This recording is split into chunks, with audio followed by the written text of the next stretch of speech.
Bonjour, comment vous allez? Aujourd'hui, nous allons voir comment faire l'accord du participe passé employé sans auxiliaire. Mais avant, nous allons faire un petit raccourci sur une petite notion des fois à venir. Le saviez-vous que pour vérifier si le verbe du premier groupe auquel vous avez affaire dans une phrase ou dans un texte devait être à l'infinitif ou tout simplement le participe passé dans la phrase? Je vous explique. On reconnaît l'infinitif en ER en ce qu'il peut être remplacé par l'infinitif de certains verbes spécifiques du troisième groupe, comme vendre, sentir et autres. Si vous ne voulez rien rater de cette notion des fois à venir, n'oubliez pas de vous abonner et d'activer la cloche de notification pour ne pas manquer la prochaine sortie. À présent, poursuivons l'objectif du jour, mais ce, après ce générique.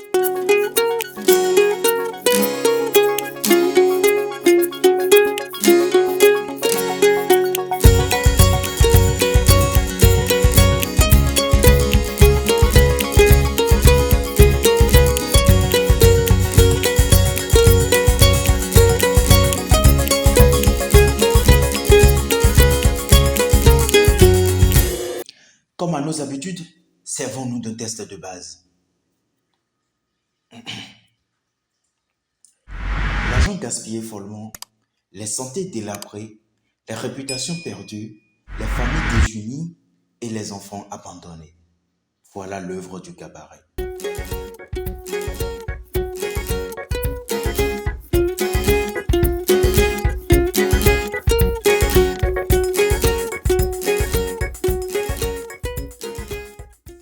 Faisons une observation de ce test. Quelle est la nature des mots gaspillés, délabrés, perdus, désunis et abandonnés?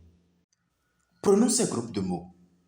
L'argent gaspillé, les santé délabrées, la réputation perdue. Qu'observez-vous? Comment écrire gaspillé? Comment écrire délabré et perdu? Et pourquoi ces mots sont écrits de cette manière? Dites-moi, ces participes passés sont-ils accompagnés d'un auxiliaire?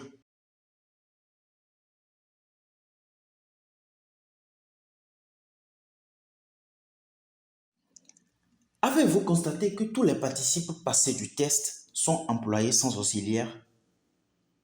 Ou avez-vous constaté que le participe passé employé sans auxiliaire a la valeur d'un adjectif qualificatif?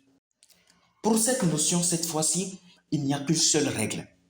Le participe passé employé sans auxiliaire s'accorde comme un adjectif qualificatif, en genre et en nombre avec le sujet auquel il se rapporte.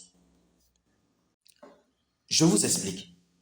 Si le sujet auquel se rapporte le participe passé est au pluriel et au singulier, souffrez que le participe passé sera également au pluriel et au singulier. C'est tout. Prenons des exemples de phrases à présent pour expliquer.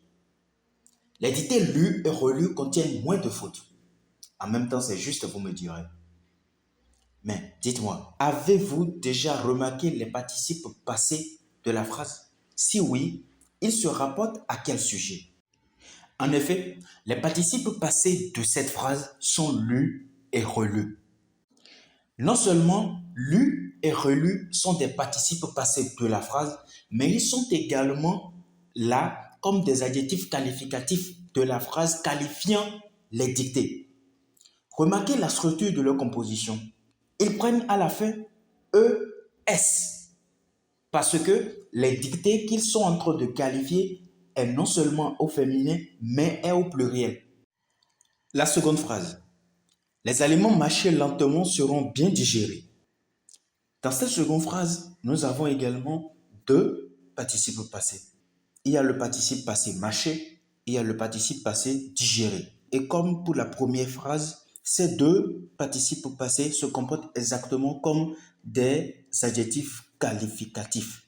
Et c'est pour cela qu'ils sont en genre et en nombre avec le sujet auquel ils se rapportent. Et ici, c'est bien le sujet, les aliments. Aliments étant un nom masculin et au pluriel, il est de bon ton que mâcher et digérer qui sont ces participes passés et en même temps ces adjectifs qualificatifs soit également au masculin et au pluriel. Si vous n'avez pas compris ou si vous avez des préoccupations, n'hésitez pas à les mettre en commentaire. Ces quelques phrases d'exercice pour vous aider à mieux assimiler les notions que vous venez d'apprendre. J'espère qu'elles vous seront utiles et que vous en profiterez. Si vous êtes nouveau sur la chaîne, n'hésitez pas à vous abonner, à cliquer sur la cloche de notification pour ne plus manquer nos prochaines sorties. Merci et à la semaine prochaine.